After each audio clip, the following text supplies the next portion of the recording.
Bonjour à tous. Que la miséricorde de Dieu soit sur vous. Il est curieux qu'un de nos frères soit allé en enfer et prétende avoir vu Billy Graham. Je m'appelle Michael Sanders. J'ai 48 ans. Bonjour à tous. Que la miséricorde de Dieu soit sur vous. Il est curieux qu'un de nos frères soit allé en enfer et prétende avoir vu Billy Graham. Je m'appelle Michael Sanders. Je suis un avocat de 48 ans qui vit à Austin, au Texas. J'ai une carrière remplie de succès et une belle famille. Enfant, je me souviens avoir écouté mon père assister au sermon de Billy Graham. Les paroles de Graham me touchaient profondément, alors le voir en enfer a été une expérience choquante pour moi. Tout a commencé en juin 2024. Je suis un avocat expérimenté vivant à Austin, au Texas. J'ai une carrière réussie et une belle famille. Enfant, je me souviens avoir écouté mon père assister au sermon de Billy Graham. Les paroles de Graham me touchaient profondément, alors le voir en enfer a été une expérience choquante. Tout a commencé en juin 2024, après une importante affaire criminelle à Manhattan. Je faisais la fête dans mon bureau lorsqu'un grand lustre est tombé du plafond sur ma tête. À ce moment-là, tout est devenu noir. Lorsque j'ai ouvert les yeux, je me suis retrouvé au milieu de vastes rivières bouillonnantes de... J'étais dans mon bureau, en train de fêter la fin d'une importante affaire criminelle à Manhattan, lorsqu'un lustre est tombé du plafond sur ma tête. J'ai eu l'impression d'être puni. Tout est devenu noir. Lorsque j'ai ouvert les yeux, je me suis retrouvé au milieu de vastes rivières de lave bouillonnante. La lave jaillissait d'énormes fissures, se tordant comme des serpents ardents vers l'infini. Il faisait sombre partout, mais cette obscurité n'était pas habituelle. Elle était presque vivante, avec des ombres qui se déplaçaient en son sein, apparemment prêtes à m'attaquer à tout moment. L'air était chargé d'une odeur suffocante de lave. La lave s'écoulait rapidement des énormes fissures, se tordant comme des serpents ardents vers l'horizon. Il faisait sombre partout, mais cette obscurité était différente. Elle semblait presque vivante, avec des ombres qui se déplaçaient en son sein, prêtes à attaquer à tout moment. L'air était chargé d'une odeur suffocante de soufre. Je sentais mes poumons brûler. Des créatures terrifiantes rôdaient autour de moi. Leur corps ressemblait à des formes humaines, mais avec des visages tordus et déformés. Des cris, des gémissements et des supplications s'élevaient de toutes parts.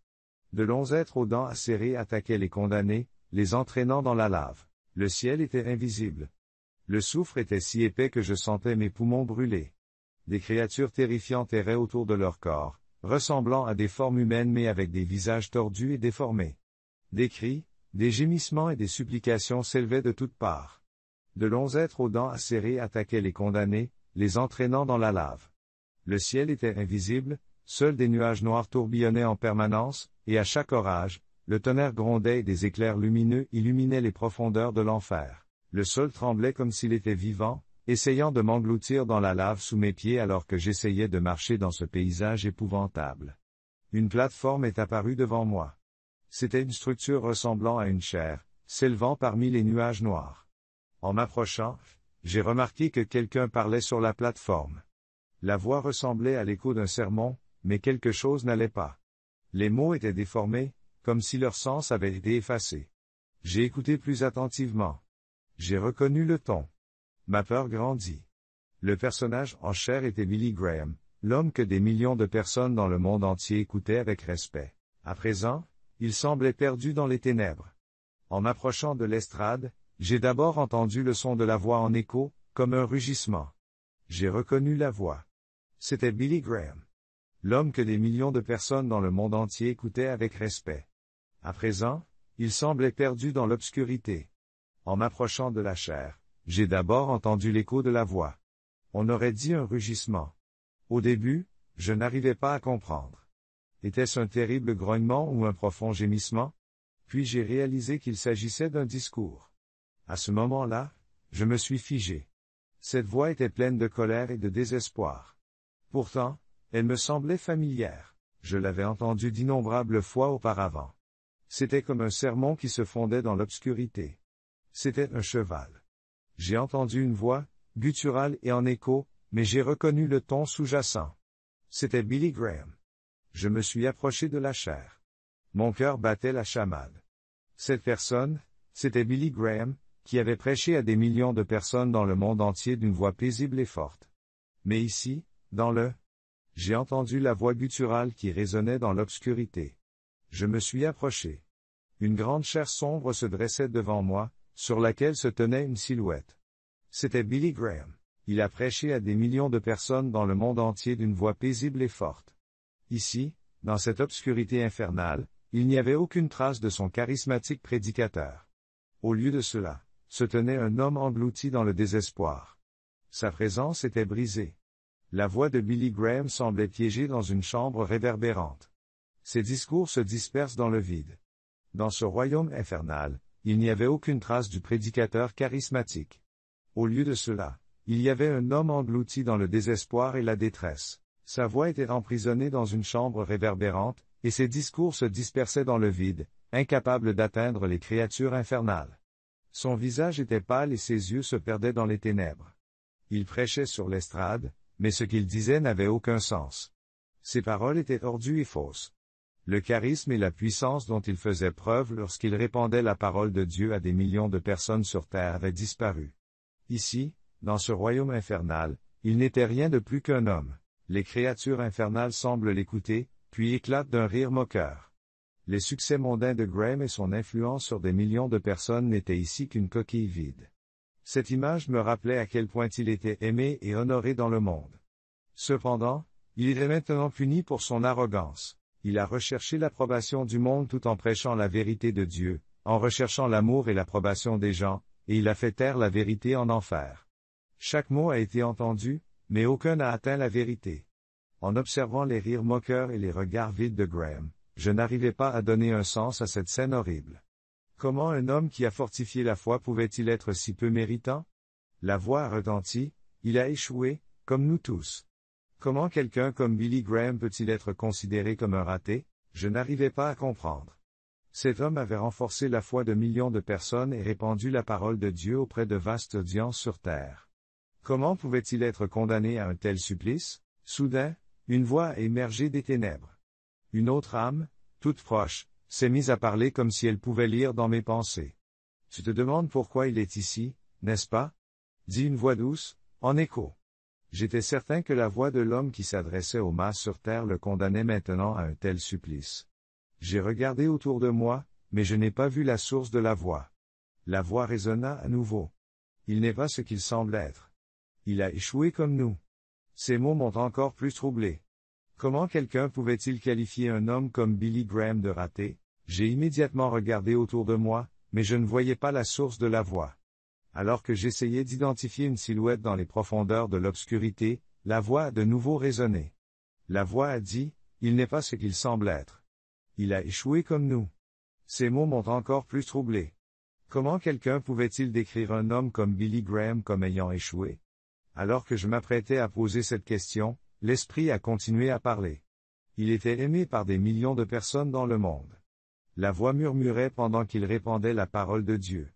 Il a commencé à rechercher l'approbation des gens. Comme vous le voyez, son arrogance a été punie ici. Il a prêché pendant des années, mais une partie de son cœur s'est tournée vers le diable. L'Esprit a continué à parler alors que j'étais sur le point de poser ma question. Il était aimé par des millions de personnes dans le monde. La voix a chuchoté pendant qu'il répandait la parole de Dieu. Il a commencé à rechercher l'approbation des gens. Comme vous le voyez, son arrogance a été punie ici. Il a prêché pendant des années, mais une partie de son cœur s'est tournée vers les applaudissements de la foule tout en recherchant l'approbation. Il a complètement dilué la vérité, ne parvenant pas à délivrer le pur message de Dieu. Chercher la faveur des gens est devenu plus important que de plaire à Dieu. Soudain, j'ai compris pourquoi Graham semblait si désespéré et inefficace lorsqu'il prêchait. Ses paroles étaient vides parce qu'ici, en enfer, l'impact qu'il avait sur terre n'avait aucune signification. Il était aimé par les gens dans le monde, mais ici, cet amour n'avait aucune valeur. L'Esprit a continué à parler comme s'il répondait à mes questions internes. Graham ne transmettait pas toujours pleinement le message de Dieu. L'Esprit dit, aimé par le monde, il adoucissait parfois ses paroles, déformait les faits pour plaire aux gens et évitait les choses que la foule n'aimait pas. Aujourd'hui, dans les profondeurs de l'enfer, il paie le prix de ses compromis. Alors que les paroles de Graham continuaient à résonner, l'Esprit continuait à parler, mais ne délivrait pas le vrai message. Cela affaiblit les messagers de Dieu. Graham s'est-tu sur certaines questions pour maintenir sa popularité, évitant certaines vérités pour plaire à la foule. Aujourd'hui, ces paroles tordues reviennent le hanter. Il ne pourra jamais proclamer le message de Dieu ici parce que ces paroles. Je savais que je n'irais nulle part à ce moment-là. Puis, une autre voix s'est élevée des ténèbres. Cette voix était beaucoup plus forte et possédait une profonde autorité. Tous les êtres environnants se sont tus, et même le feu et les flammes ont tremblé en se soumettant à cette puissance. J'ai ressenti une vague de paix et de miséricorde dans mon cœur, mais j'ai aussi ressenti un profond jugement. Lorsque j'ai vu Jésus-Christ, toute la peur et les remords que j'avais en moi sont remontés d'un seul coup. Sa présence était si lumineuse qu'elle pouvait dissiper les ténèbres de l'enfer. Soudain, l'horreur environnante a disparu, et seule la lumière de Jésus était présente. J'ai senti le poids de toutes mes peurs, de mes ambitions et de mes échecs peser sur moi. Il m'a regardé avec miséricorde, mais aussi avec justice. Il s'est approché de moi et a commencé à parler d'une voix grave et douce.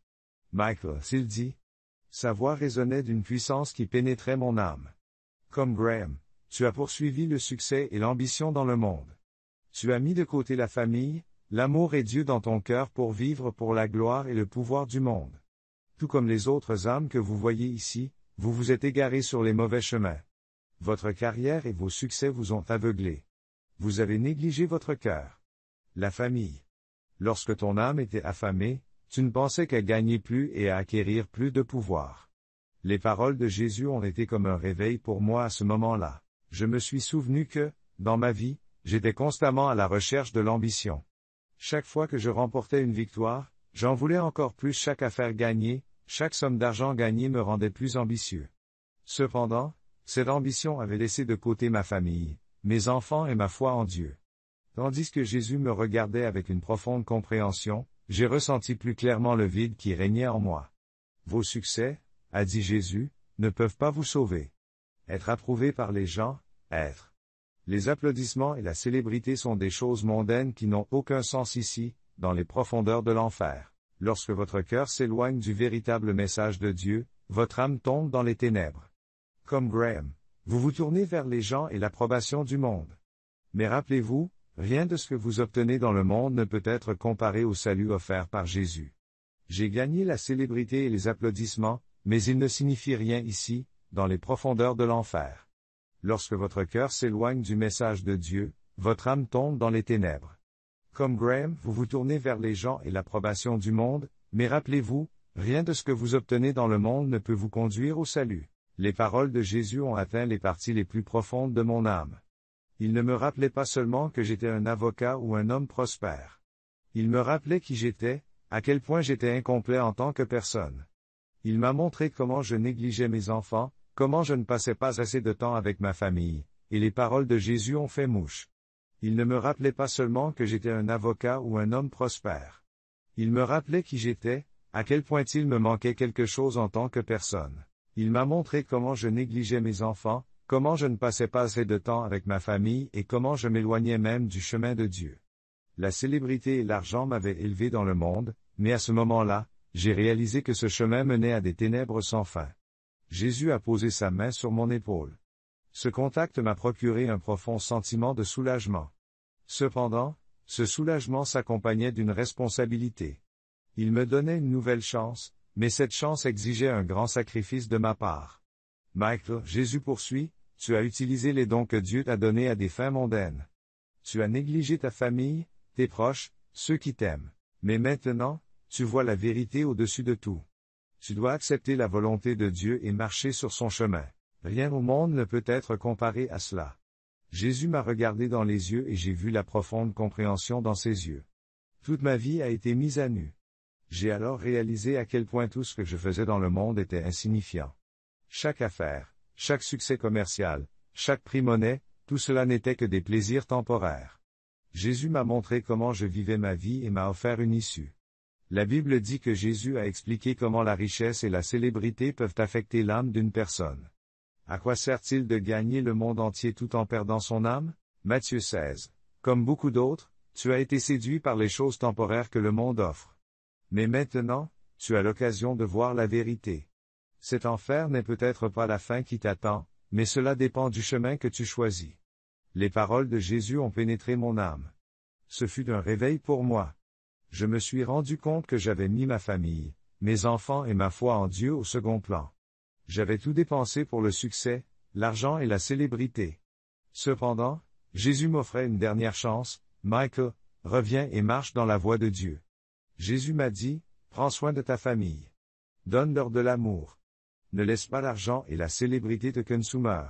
Utilise cette seconde chance que Dieu t'a donnée et sauve ton âme.